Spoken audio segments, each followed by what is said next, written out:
London's Oxford Street is a shopper's paradise, but a lot of these high street names have attracted poor publicity lately for the way their clothes are produced.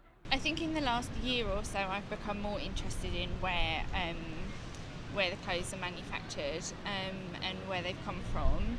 And I think that in light of the recent events in Bangladesh with the huge building collapse, I think that puts more of a spotlight on where people get their clothing from. I'd absolutely jump at the opportunity to buy clothing that was sourced reliably and sourced in a fair and ethical way. But there doesn't seem to be any approach that you can take. There is when you buy beauty products, there is when you buy food, but there doesn't seem to be when you buy clothing. But there is an alternative, making clothes right here in Britain.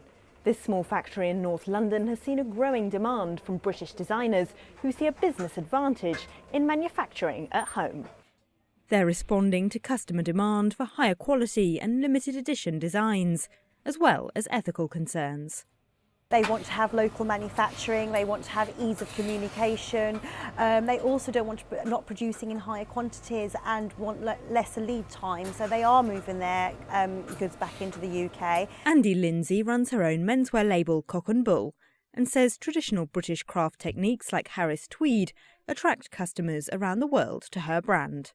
Initially, as we started, we just kept very detailed notes of everything we sold and who the customer was that was buying it, and it was very clear to us 80% were from foreign buyers who were really interested in that traditional aspect of UK manufacturing. But as bigger chains have moved production abroad, the factories left in Britain are all fairly small, meaning designers like Zara and Rene, who run women's wear brand Antithesis, worry that as their label grows, they'll no longer be able to make their clothes here. This is a key problem.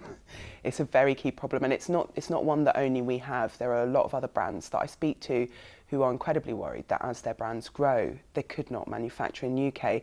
And when you make that part of your unique selling proposition, obviously that is very frightening. Zara hopes there's a slow shift underway in the minds of British shoppers, pushing them away from fast fashion and towards higher quality clothes made ethically that could yet give British manufacturing the boost it needs. Elena Casas, CCTV, London.